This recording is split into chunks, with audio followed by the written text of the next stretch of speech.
He hurt his case for MVP last night. Well, Skip, he was in the MVP conversation, but I think in order to really have an MVP case, Skip, he was really going to have to stay on this historic run that he's on, and the Warriors was going to have to move from the 9th spot somewhere maybe around 5 or 6 for him to really be in the MVP discussion. I just don't think we can have that discussion with a guy that's in the 9th spot. I just don't think, he's playing unbelievable. I won't discount that.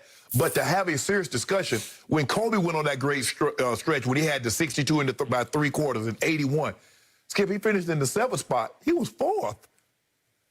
Steph is in the 9th spot. You talking about actually winning the MVP? So for me, I just didn't see it. Look, and Yoke, since Jamal Murray's been out, Skip, he's 4-0.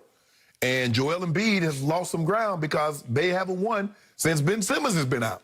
But it wasn't his fault last night. No, he almost made a circus. He almost made a circus. We'll talk about that in a few minutes. But he went 38 and 17 and made 2 threes. But Yoke is not losing. Nope. And he's still putting up phenomenal numbers without Jamal Murray. So I just think, Skip, in order for us to have a serious discussion about Steph Curry and the MVP, they're going to have to probably win. They got, 13, 14 games? They were going to probably have to go, 10-2, 11-2, and somehow get to the 5th or 6th seed, but he was going to have to stay on this historic run. But, MVP discussion, but to be like 1 through 4, I don't think we can have that discussion with him in the 9th spot. Okay, so I thought last night going into that game at Washington, Steph was on the edge of the MVP conversation, just on the edge. Needed to win 2, 3, 4 more, start to creep up into the standings, maybe take a run at a Portland's without Dame right now, struggling. Dame came back last night. Yeah, but they've struggled without him, and now they've lost at home, at least 2 in a row that I know of. So the point is that he had a shot last night, and he shot himself in the foot. And I tried to point out to everybody that before April, if you look back at his year before April, he was on a path to shoot his career worst from the three-point line, and then he went bonkers. He got the hottest we've ever seen any man in the history of this league from distance. Yes. And it went on for, you could argue, 10 games, but especially for 6 games. Never seen anything like it. Right. But before that, if you go back and look at his game logs of all the games he'd played in the previous months this season, he'd had so many. Well, there was a lot of games like what we had last night. Like that. Yes. So last night, he comes up empty. He shoots 2 of 14 from 3. 2 of 14. Well, nobody has a green enough light to get to 2 and 14, 2 out of 14, because most coaches would just say, stop it. Right. It's not your night. Give it up. Nope. Let somebody else shoot it. So I did watch this game from start to finish. And Washington, by the way, has quietly won 6 straight and 8 out of 9. Right. Why is that? Well, their 2 stars didn't shoot the ball very well last night either. But what is that team doing as a team? It is starting to defend at a high level. Right. So they were the first team in this hot stretch that just came out last night and said, you know what? No, not in our house. And they didn't just double. It wasn't like they were just jumping on him. They caught him at half court with 2 who were all out committed to, you can't even shoot it. We're not even going to let you get a shot off unless it's a forced shot. You know, because he's the last guy you want to get a rhythm early, Skip. Because remember that night he passed Wilt? He's like, the first 3 went in. I was like, I'm not really passing anybody from moving forward. Okay. And so but Skip, think about it, they're winning these games. He was scoring 40 and hitting 10 threes. What was the likelihood he was going to continue that? Okay, but those teams were just playing him pretty much straight up. You can't. Not he was on this streak. No. So finally, somebody said, no, not this. We're not going to allow this. Right.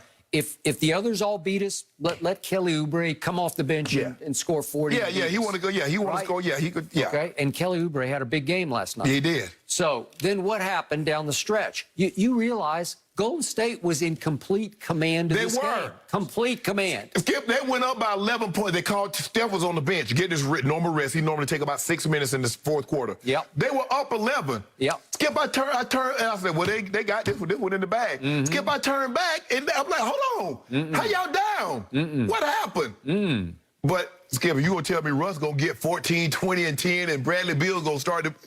And then down the By the stretch. way, Russell Westbrook had 20 rebounds. Yeah. 20 rebounds? So you just. For 6'3"? Yeah. Really? And then Bradley Beal started catching fire, and then they executed great down the stretch. Okay.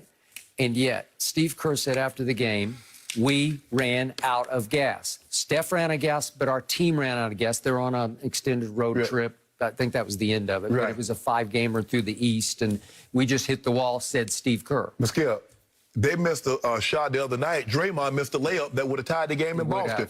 Andrew Wiggins missed a layup that would have tied the game last night. Okay.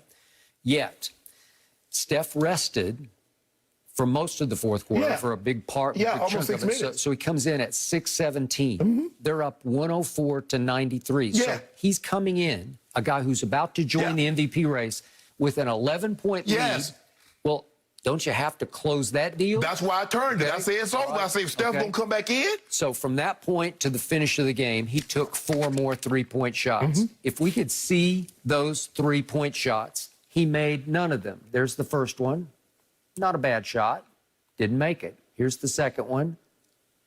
He missed everything. It was nothing but backboard. Steph. And here's the third one. All the way around the horn. You know how he'll run for those shots. Yep. And he was a little wide right. And here's the fourth one.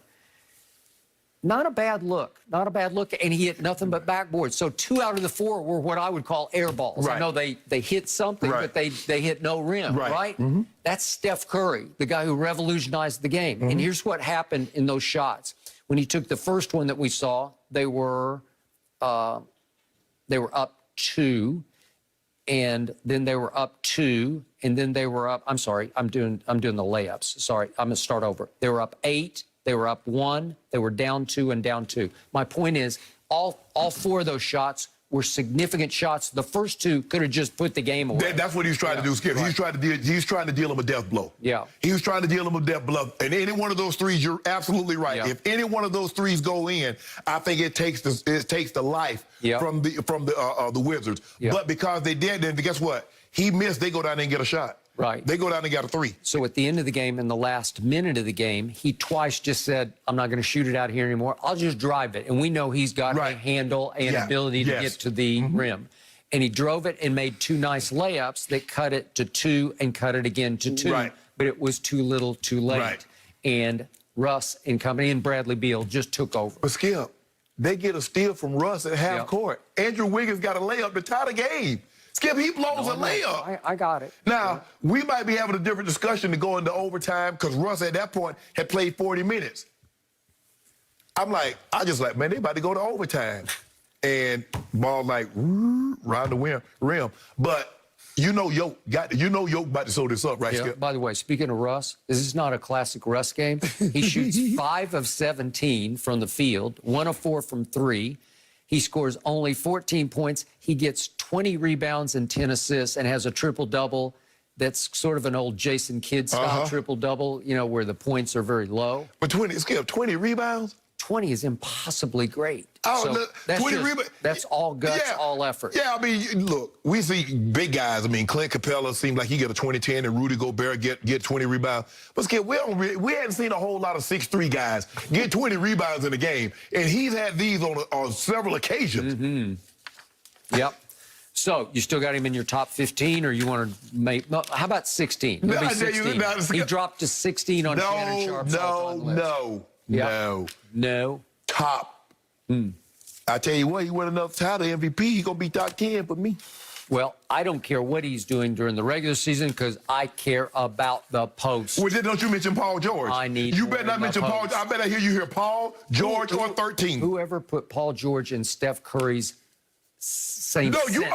You were the one that hyped him up. Did you see PG? Did you see what PG did? Okay, don't mention nothing about PG. He's actually played better this regular season than Steph Curry has. But that doesn't matter. I don't care. I agree. It does not matter. Okay, then. He's got to be playoff P, not pandemic P. Yeah. Okay. Okay, then. So now don't mention nothing about those. Did you see those Clippers, Jenny? Did you see the Clippers? Did you see what the Clippers did last night? There you go. They don't have Kawhi or Paul George or Ibaka or Rondo or Reggie Jackson. They don't have anybody, and they get down 18 to Memphis, and they just say, no, we're not going to lose.